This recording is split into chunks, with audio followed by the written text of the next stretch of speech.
Estamos de regreso en Punto y Contrapunto. La Cámara de Diputados entrará a su último año de trabajo y la mesa directiva tendrá una nueva presidencia que se define al inicio de cada legislatura, rotándose entre las tres principales fuerzas políticas. El primer año le tocó o fue presidida por Morena, el segundo por el Partido Acción Nacional y el tercero correspondería al PRI.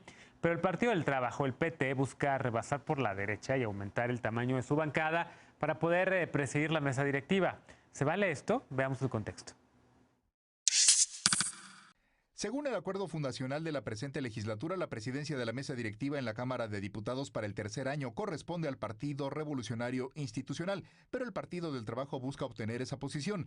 El acuerdo, firmado en septiembre de 2018, señala la presidencia se rotará entre las tres principales fuerzas políticas representadas en la Cámara Baja.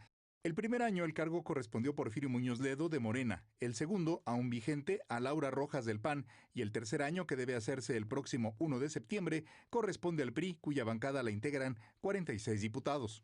Pero el vicecoordinador de la bancada del Partido del Trabajo, Gerardo Fernández Noroña, dijo que su partido tiene un legítimo derecho a encabezar la mesa directiva, pues próximamente se anexarán a su bancada más legisladores y es posible que alcancen entre 50 y 52 curules. El PT, que integra la alianza política que llevó al presidente López Obrador a la presidencia, inició la actual legislatura con 29 curules y ahora tiene 43. El Partido Encuentro Social, que también participó en esa alianza, pero no consiguió los votos suficientes para conservar su registro nacional, denunció que el PT ha promovido la incorporación a sus filas entre los legisladores del PES. El coordinador del PES acusó al PT de ofrecer 5 millones de pesos a los legisladores que se cambien de bancada, acusaciones que el Partido del Trabajo negó. Mientras tanto, el PRI pidió que se respete el acuerdo fundacional, así como las bancadas de Movimiento Ciudadano y el PRD, que además solicitaron que investigue si el PT incurrió en actos de corrupción. Punto y contrapunto. Segundo tema a discutir esta noche y evidentemente va a haber ahí un estira y afloja entre las fuerzas políticas en la Cámara de Diputados. ¿Cómo la ves, Alejandro? ¿Se vale lo que está buscando hacer el PT? Le tocaba al PRI, era un acuerdo supuestamente, pero bueno, está tratando ahora de quedarse con la presidencia de la mesa directiva. ¿Cómo lo ves? Y de entrada, si puedes hacer un poco de pedagogía y explicar para qué sirve la mesa directiva, porque mucha gente tampoco sabe, ¿no? Es que eso les iba a decir, estamos creo que sobredimensionando el papel de la mesa directiva, porque realmente en donde se discute la agenda legislativa, en donde se discuta qué tema sí entra y qué tema no entra, es en la Junta de Coordinación Política. Y esa pues es gobernada por las partidos políticos en proporción a su fuerza. En este caso, el presidente de la Junta o de este órgano en la Cámara de Diputados es Mario Delgado. Y la mesa directiva, pues sí, conduce las sesiones, tiene cuestiones administrativas del órgano legislativo. La verdad es que es una visión más protocolaria, digamos, más de imagen, más de representación en eventos oficiales con otros poderes, aunque ya vimos que en los últimos usos y costumbres, no siempre, como en el anuncio de lo de pensiones con el sector privado en la mañanera. A ver, yo diría que lo que está buscando el PT puede ser legítimo porque las fuerzas políticas son dinámicas, hay un cambio en la correlación de fuerzas y el acuerdo era que la primera fuerza política se quedaba con la mesa directiva el primer año, el segundo año la segunda fuerza de mayor peso y el tercer año la tercera fuerza de mayor peso. Si el PT logra acreditar que tiene más diputados que el PRI, que fue el que tenía esta tercera fuerza, digámoslo así, al inicio del gobierno, pues yo lo diría, no, me parecería sumamente natural porque efectivamente las cosas cambian y las correlaciones de fuerzas cambian y estos acuerdos pues simplemente son en función del peso del presente y no del pasado del inicio de la legislatura, sino de cómo están actualmente la correlación de fuerzas en el Congreso. Si a esas nos fuéramos, pues imagínense una situación donde un partido tiene una fuerza importante y después se dilapida, se fragmenta y por ese acuerdo original entonces le tenemos que respetar que el tercer año, cuando ya no representa esa misma fuerza, gobierne la directiva. Entonces no le veo, la verdad, es que mayor tema al contrapunto. ¿Quién, perdón? ¿Tú? No, lo primero, yo no coincido tanto que la mesa directiva no sea de vital importancia. Entiendo que el órgano de gobierno con mayor entidad es la Junta de Coordinación Política, pero la mesa directiva también tiene muchísimo poder. En primer lugar, el presidente de la mesa directiva es el representante del poder de la Cámara de Diputados, representa un poder, ¿no?, conjuntamente con el del Senado. Segunda, modera, da el tono de los debates, y para los que creemos en la democracia como diálogo, pues es muy importante. Y también tiene mucha incidencia en qué se suba al pleno y qué no. Si bien es cierto, en la Junta de Coordinación Política se hace el orden del día, la mesa directiva tiene mucha incidencia, ¿no? Eso. Ahora, hay una razón de ser de esto.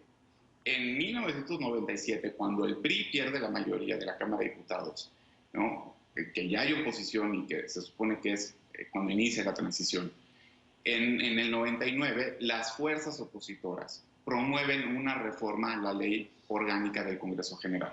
Y ahí en el artículo 17 establecen que deberá derrotar para darle cabida a los demás poderes políticos, fuerzas políticas. O sea, no es una cuestión de un acuerdo. El acuerdo viene a decir lo que ya dice la ley y se nos olvida. Ahí está en la ley y es vigente. ¿Qué es lo que pasa? Estoy de acuerdo con Alejandro si el razonamiento fuera si pierdes fuerza política, etcétera. Pero lo que hay de fondo es quién votó por quién y qué votos te llevaron a tener cuántos diputados. Ya hay un vicio de origen, ¿no? Que ya lo han denunciado tanto Alejandro como Estefanía, pues yo lo voy a denunciar al revés. O sea, cuando votaron por la coalición Juntos Haremos Historia, hubo muchos candidatos de Morena que se registraron como PT o como PES, y eso hizo que pudieran burlar la voluntad popular y tener una mayoría que no deberían de tener.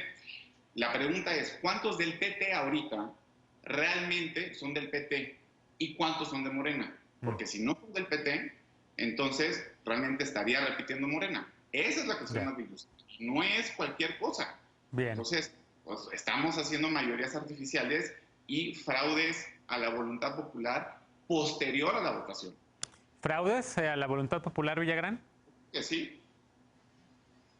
Pues es que, mira, si tú estudias el comportamiento del PT de entrada, nos tendríamos que preguntar, como dice mi amigo, el jefe Diego de Twitter, ¿qué ha hecho el PT por el país? O sea, ¿qué ha hecho el PT? Como bien dice Martín, ellos llegaron y ellos tienen los diputados que hoy tienen gracias a Morena. Lo que tienen, lo que son, se lo deben a López Obrador. Y si bien el PT sí durante muchos años ha estado respaldando al presidente, pues estando ahí como, pues digamos que de rémoras, realmente, ¿cuáles han sido los beneficios para los votantes petistas? Porque yo no he visto nada. Y aquí, por lo menos aquí en el Congreso de la Ciudad de México, yo también me enteré de casos de diputados locales que llegaron. Acá en Cuauhtémoc teníamos una diputada que llegó por el PRI y por alguna clase de acuerdo perverso dentro del Congreso local terminó siendo el PT.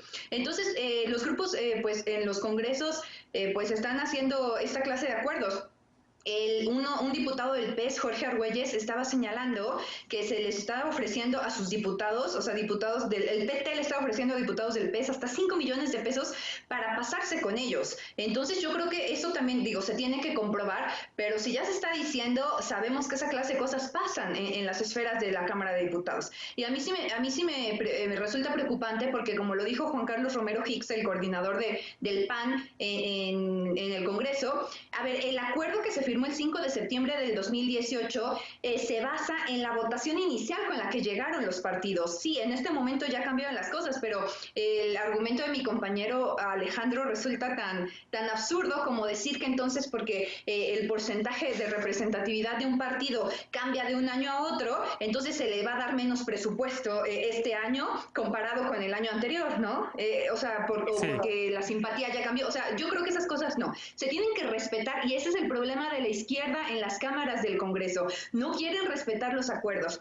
A mí no me importa si el PRI está o no, o si la dirige el PT o el PES, o sea, el PAN ya hizo un excelente trabajo con Laura Rojas, pero creo que sí se tiene que representar pues a la tercera fuerza y se tienen que respetar los acuerdos. Entonces, pues yo respaldo la postura del PAN en este momento a Juan Carlos Romero Hicks y si a mí no me gusta la manera en la que actúa el PT y si están incurriendo en corrupción, que se les castigue. Ana, perdón, Estefanía, como dice Ana, ¿la izquierda no respeta los acuerdos? No, a ver, primero lo que decía Martín es falso en términos de que sería Morena quien repetiría. Tan es así que uno de los conflictos del PT es decir, bueno, ¿por qué Morena no me está apoyando en esto que estamos haciendo para intentar presidir en la mesa? Y creo que la lógica es esta. Los diputados del PS están yendo al PT antes de lo que se diga, de que si les están dando dinero o no, porque el PS es un partido que va a desaparecer y les va a impedir la reelección. Va a ser muy complicado argumentar que les van a dejar reelegirse con su nuevo partido, que va a tener otro nombre, con el nuevo registro, y muchos están yendo al PT desde hace mucho tiempo, pero claro que es un problema que tiene que ver también con las coaliciones. Y creo, lo que decían hace un rato, no, es que no puede ser que entren de un partido a otro que le ha dado el PT. Bueno, yo preguntaría, si Laura Rojas es panista y si Emilio Álvarez y Casas son panistas, porque ellos llegaron uno al Senado y uno a la Cámara por la lista del PAN, porque así funcionan las coaliciones. Creo que no es dentro de esta discusión que le ha dado el PT o no. El PT es un partido que se sostiene desde hace muchos años y que desde hace muchos años representa a un grupo específico de gente, entre esos trabajadores y sindicatos en toda la República. Entonces yo creo que dejando esa discusión de lado, evidentemente se está intentando hacer una lucha política, porque para eso es, y lo que están haciendo es política, evidentemente, porque si no, el PAN no se hubiera desgarrado las vestiduras para presidir la mesa. Entonces, claro que representa una suerte de poder, evidentemente sí. El tema es que el PT sí podría y sí tiene la posibilidad de tener diputados suficientes para tener mayoría y para tener, bueno, para tener más que el PRI. El tema es si se le permite, como se permite hoy, cambiarte de bancada y cambiarte de partido en una misma bancada, en una misma legislatura, entonces no hay ningún problema. El problema es que el PES está tratando de negociar. Yo creo que es lógico que todo este ruido que se está haciendo por parte del PES es porque quieren más y no es tan fácil, a ver, no te vas a llevar a mis diputados nada más, a ver qué me vas a dar, y en un estiré y afloje. Porque las declaraciones han sido, ¿no? Es que el PT se quiere llevar a los diputados y no ha negociado nada y no nos han hablado nosotros no nos hemos enterado, y es más un tema que tiene que ver con eso. Sin embargo, siguen respaldando el proyecto de transformación y siguen actuando en coalición. Yo sí creo que va a ser una discusión interesante, pero yo no creo que esté descabellado lo que está haciendo el PT. Creo que las mayorías lo han hecho siempre, el PAN y el PRI lo hicieron siempre. El problema es que el PT, siendo un partido que siempre fue minoría, hoy quiera hacer ese tipo de cosas. A mí me parece legítimo y me parece que va a estar interesante porque el PES tiene mucho que perder en ese sentido, sobre todo en el tema que ya no tiene de registro, ¿no? Bueno, ¿qué les pasa si dejamos esta discusión para cuando ya ocurra en los hechos y la retomamos sin duda para seguir platicando sobre qué ocurre al final con esto de la mesa directiva? Hacemos una pausa. Al regresar, según una encuesta reciente, la mitad de la población aprueba cómo ha manejado el gobierno de México la crisis sanitaria, pero la otra mitad la reprueba. Se acabó la luna de miel para la administración López Obradorista. ¿Qué costo tendrá para la 4T la pandemia? Regresamos con este tema punto y contrapunto. No te vayas.